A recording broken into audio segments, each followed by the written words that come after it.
Hello दोस्तों, आज मैं आप सबके लिए सुपर डुपर हेल्दी लड्डू की रेसिपी लेकर के आई हूँ।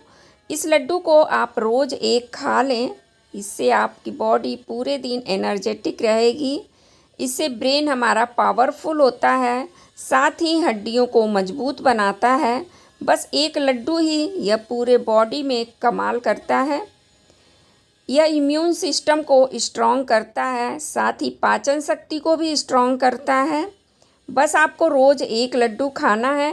इस लड्डू को बनाने में हमें बहुत ज़्यादा मेहनत करने की भी ज़रूरत नहीं है। बस घर में मौजूद सामानों से ही यह लड्डू बन कर के तैयार हो जाता है। तो आइए दोस्तों, इतने ज़्यादा गुणों वाले इस लड्डू को बनाने की रेसिपी देख लेते हैं। तो इस लड्डू को बनाने के लिए हमें बहुत ज़्यादा सामानों की ज़रूरत नहीं है, बस थोड़े से ही सामानों की ज़रूरत पड़ती है। तो सबसे पहले हम कुछ ड्राई फ्रूट्स को रोस्ट कर लेते हैं। इसके लिए पैन में 1 चम्मच देसी घी डालेंगे। जब घी अच्छी तरह से मेल्ट हो जाए तब इसमें आधी कटोरी या 1 छोटी कटोरी बादाम लेते हैं। इसको हल्का सा रोस्ट कर लेते हैं। साथ ही हम इसमें ऐड करेंगे आधी कटोरी काजू। अब हम काजू और बादाम को एक साथ रोस्ट कर लेते हैं। आप इसे चाहें तो ड्राई रोस्ट भी कर सकती हैं, पर घी के साथ बहुत ही अच्छा रोस्ट हो जाता है। जब इस पे हल्के हल्के से स्पॉट दिखने लग जाए तब हम इसमें आधी कटोरी मूंगफली के दाने डाल देते हैं। हमने इन दानों को पहले से ही ड्राई रोस्ट कर लिया था, इसलिए इसे थोड़ा लेट में डाले हैं। यहाँ पर सारी चीज़ें अच्छी तरह से रोस्ट हो गई हैं। अब हम इसे एक पैन में निकाल लेते हैं। दोबारा से उसी पैन में डालेंगे खरबूजे के बीज 2 बड़े चम्मच, साथ ही 2 बड़े चम्मच मस्क मिलन के बीज डालते हैं और इसे भी रोस्ट कर लेते हैं।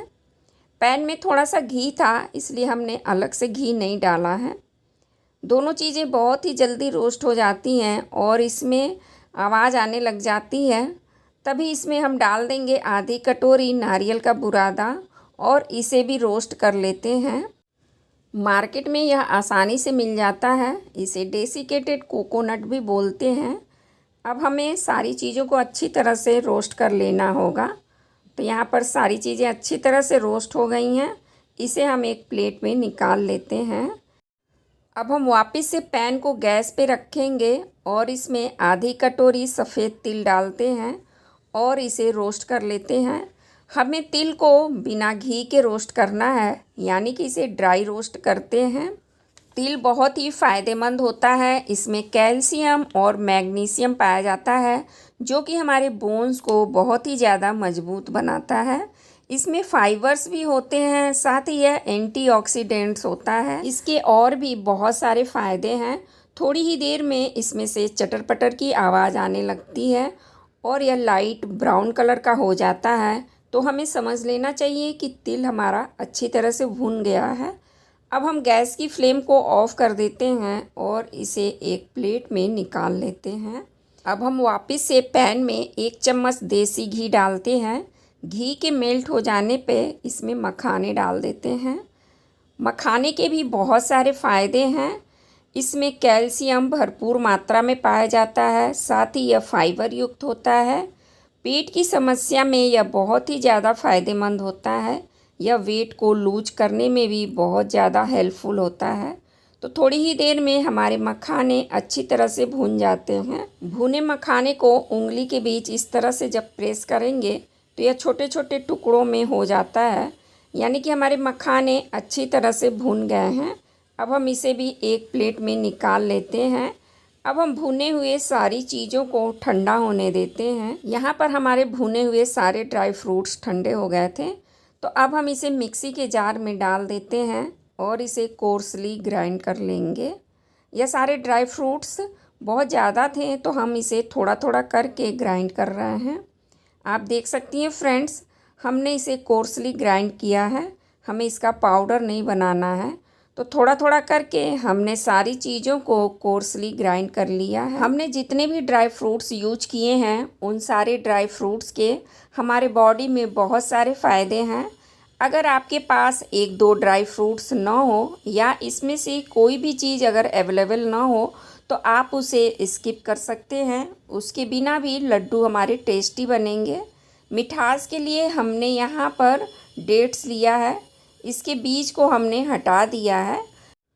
मिक्सी के जार में डाल करके इसे पल्स मोड पे चला देते हैं। आप चाहें तो इसे चाकू से छोटे छोटे टुकड़ों में कट कर सकती हैं। हमने इस लड्डू को बनाने में ना तो शुगर ऐड किया है और ना ही जैगरी ऐड किया है। इन दोनों चीज़ों के बिना भी हमारे लड्डू में गजब का मीठापन आने वाला है। आप इसे एक बार इस तरह से बना करके ज़रूर देखिएगा। यहाँ पर हमने 300 ग्राम रागी का आटा लिया है। रागी के आटे को हम ड्राई रोस्ट करते हैं। आटे को पैन में डाल करके लगातार चलाते हुए भूनते हैं। इसे हम 3-4 मिनट भूनेंगे। जब यह अच्छी तरह से गर्म हो जाए तब हम इसमें ऐड करेंगे 1 कटोरी देसी घी और घी के साथ इसे भूनते हैं। ज़रूरत पड़ेगी तो बाद में और घी ऐड कर लेते हैं। हमें घी के साथ रागी के आटे को 7 से 8 मिनट भूनना होगा। आप देख सकती हैं फ्रेंड्स, घी और आटा अच्छी तरह से मिक्स हो गया है और हम इसे अच्छी तरह से भून पा रहे हैं। हमें इसे भूनते समय गैस की फ्लेम को लो टू मीडियम रखना होगा। थोड़ी ही देर में यह हल्का हल्का सा घी रिलीज करने लग जाता है और इसमें से बहुत ही बढ़िया भीनी भीनी सी खुशबू भी आने लग जाती है। तब हमें समझ लेना चाहिए कि हमारा रागी का आटा अच्छी तरह से भुन गया है। अब हम डेट्स को आटे में ऐड कर देंगे और इसे भी 1 मिनट भून लेते हैं।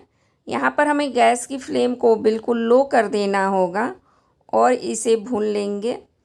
डेट्स को बहुत ज़्यादा देर तक नहीं भूनना है क्योंकि हमारा पैन पहले से ही गर्म है, तो यह 1 मिनट में ही अच्छी तरह से गर्म हो जाता है।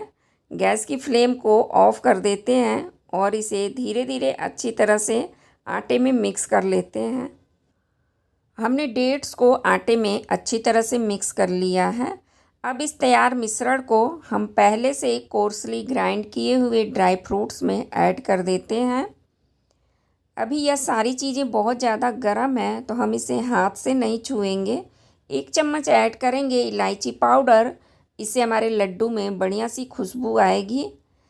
अभी हम इसे पलटे से अच्छी तरह से मिक्स कर लेते हैं और थोड़ा सा ठंडा होने देते हैं। जब यह थोड़ा सा ठंडा हो जाए और हाथ से छूने लायक हो जाए तब हम इसे हाथ से अच्छी तरह से मिक्स कर लेते हैं। यहाँ पर सारी चीज़ें अच्छी तरह से मिक्स हो गई हैं। अब हम थोड़ा सा मिश्रण लेते हैं और इसे हाथ में अच्छी तरह से प्रेस करते हुए लड्डू बना लेते हैं। दोस्तों, अगर आपके लड्डू नहीं बन पा रहे हैं तो आप इसमें थोड़ा सा देसी घी ऐड कर लें और इसे अच्छी तरह से मिक्स कर लें। तो यहाँ पर हमने 1 लड्डू बना लिया। अब हम दूसरा लड्डू बना रहे हैं। एक चीज़ का और ध्यान रखिएगा, अगर हमारे मिश्रण पूरी तरह से ठंडे हो जाएंगे तो भी हमारे लड्डू नहीं बन पाएंगे। हमें मिश्रण को हल्का सा गर्म रखना है, तभी हमारे लड्डू बन पाएंगे। तो यहाँ पर हमने सारे लड्डू बना लिए। आपको लड्डू देख करके ही लग रहा होगा कि कितना हेल्दी लड्डू बना है। हमने जो जो ड्राई फ्रूट्स इसमें ऐड किया है वो सारी चीज़ें हमारे बॉडी के लिए बहुत ही ज़्यादा हेल्दी होती हैं। साथ ही हमने इसमें रागी का आटा यूज किया है, तो रागी हमारे बॉडी के लिए बहुत ही ज़्यादा फ़ायदेमंद है। रागी में कैल्शियम पाया जाता है जो हमारे हड्डियों को मजबूत करता है। साथ ही इसमें आयरन पाया जाता है जो हमारे बॉडी में खून की कमी को पूरा करता है। साथ ही यह फाइबर युक्त होता है जिससे यह कोलेस्ट्रॉल को कम करने में मदद करता है। यह हाई बीपी वाले पेशेंट के लिए भी बहुत ही ज़्यादा फ़ायदेमंद होता है। तो रागी के आटे के बहुत सारे फ़ायदे हैं। इस रामबाण लड्डू को आप रोज़ 1 खाइए, आपको बहुत सारी बीमारियों से यह छुटकारा देने वाला है। रेसिपी अच्छी लगी हो तो लाइक शेयर कर दीजिएगा। बाय।